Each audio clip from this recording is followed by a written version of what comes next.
สบายดีพี่น้องเมื่อสักคนมื้อนี้มาตลาดเด้อพี่น้องเด้อมาเลาะซื้อเครื่องไปขายแล้วพี่น้องเอ้ยเลาะเบิ่งน่าอยู่น่ากินน้ำแน่เนาะพี่น้องมาเบิ่งว่าอ้นสิได้หยังพี่น้องมักกระเจี๊ยบนะพี่น้องได้อยู่มาลวกกิน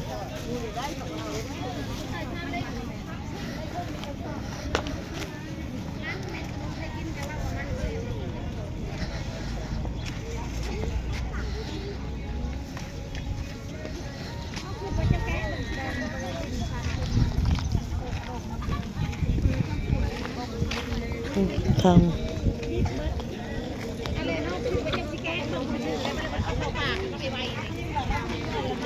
สลัดกล้วยออกมาก่อนพี่น้องออกมาก่อนจะซื้อ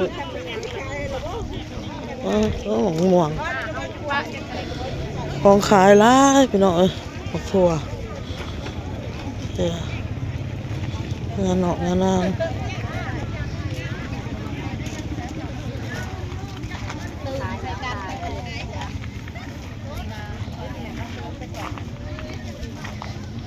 ซื้อเครื่องก่อนพี่น้อง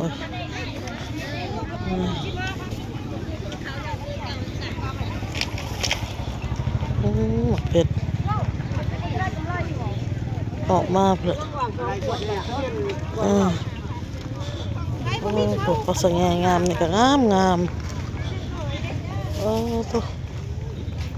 หอยแล้วผัดบะหมี่เท่าบัดคือเท่าแล้วผัดบะหมี่หอย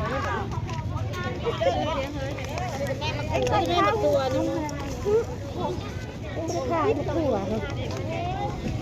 ซื้อมะเขือ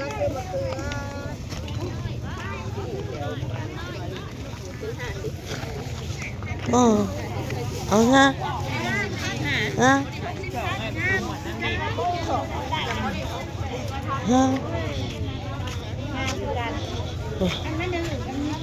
เอาไปจอดลุม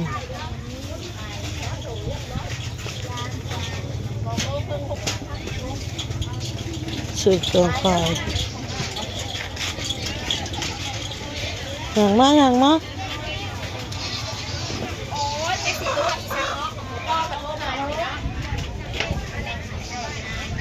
โตอย่างลำหลัง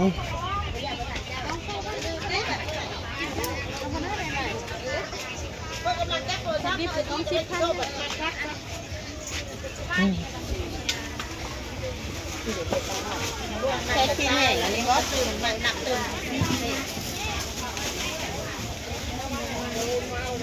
น้องก็เบื่อมันกันผลิตใช่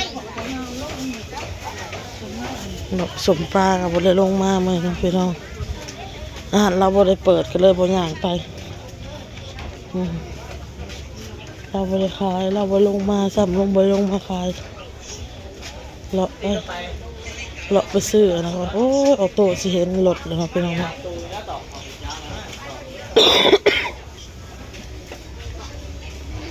ไปย่างมา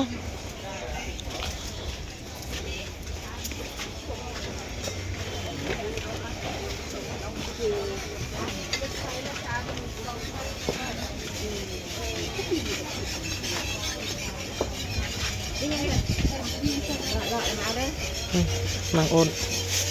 ขายหมูที่ฮอทดอกมาย่างขาย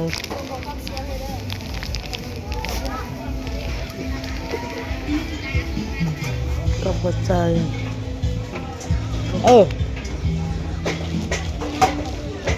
ลาจนจืดพี่น้องยกมือใส่2 โลว่ะแถมให้แน่เด้อผู้บ่าวเอ้ยซื้อคู่มือก็แถมให้แน่เห็นว่ากะเราจะจืด2 โลพอเรายกมือใส่2 นิ้วแม่นแล้วผู้บ่าวพี่ต้องไทยใต้ผู้บ่าวไทยใต้เลยนี่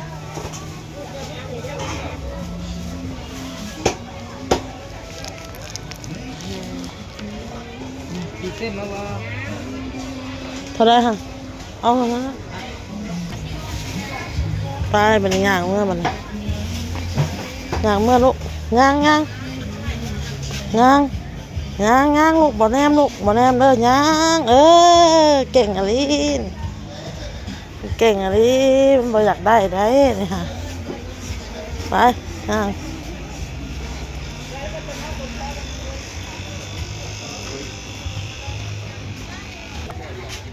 เลาะตลาดซื้อเครื่องซื้อของมาขาย มันเป็นเรื่องดีก็ทำให้เอา มา ของแบบนั้นแหละมีทงปอกกับทงไม่ได้ปอก ซื้อบักเพชรน้ำเห็ดแจ่วพี่น้องแจ่วกับมด วางเอากระหล่ำ แค่จะซิปเป็นผิดตรงนี้ มันหนาก้อน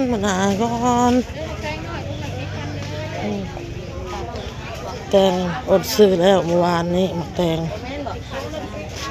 การเป็นข้าวเลยนะ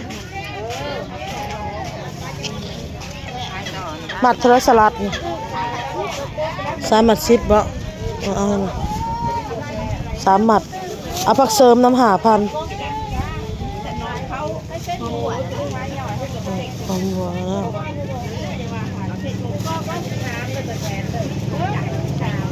อันที่15นี่แหละหมักแตงซื้อแล้วอร่อยมาก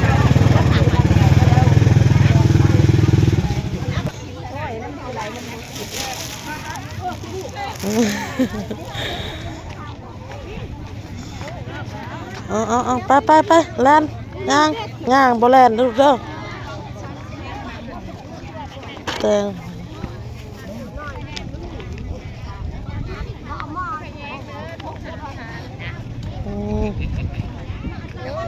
ผักสะแงงาม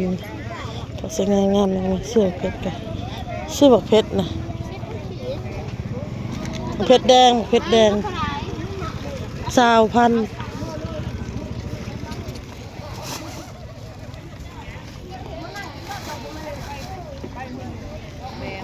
เรามาขายอยู่หลุมบ่ ข้าวคายนะ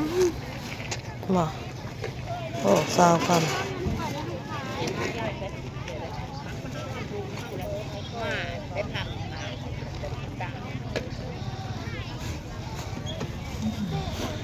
เพชรมา เล่นได้ไหม มึงเล่นกันย่างอยู่บักเพชรดิบไปย่าง บวชหอมยังนะ ย่างไปลูกป่ะ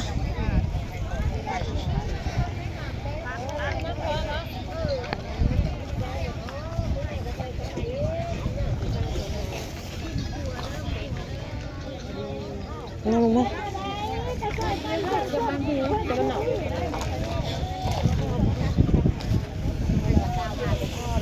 เกี่ยง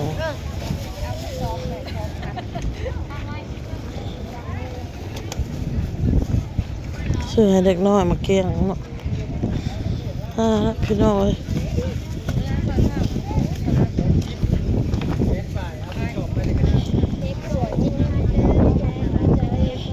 มากระเจี๊ยบนี่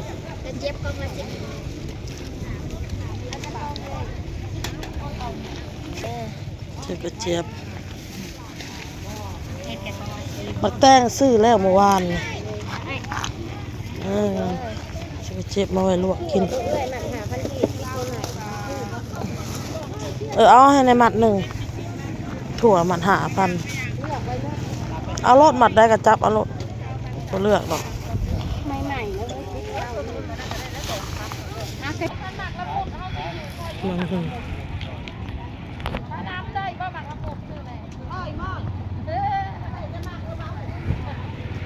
มือกล่องบริโภคกัสที่สั่งหายเลยมันพี่น้องแล้วก็มีคนมาหลอกเก็บ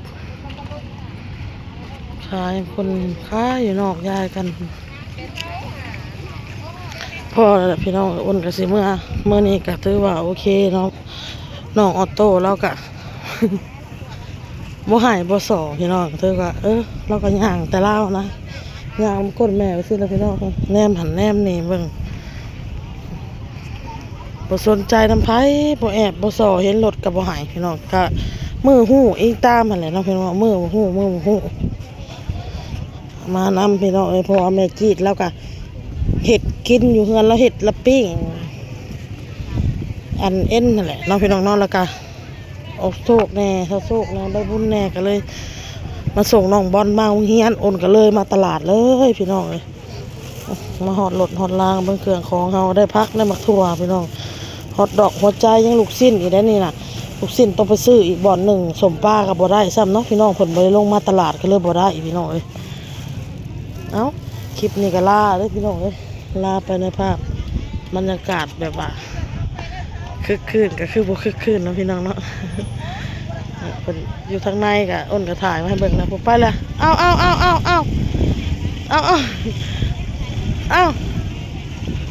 โตเอ้ยโตอย่าว่าเหยียบบักเพชรนะใครได้มาเหยียบคันเหยียบนี่ได้ซื้อได้ลูกเอ้ยได้ซื้อให้เพิ่นได้ลงแม่พี่รถเฮาอยู่พี่นี่รถเฮานี่เจ้าพันย่างไปเพียงลงแม่พี่น้องเอ้ยลงแม่ซีโบซีเบไปละพี่น้องพ่อเดี๋ยวคลิปหน้าเลยพี่น้องเด้อ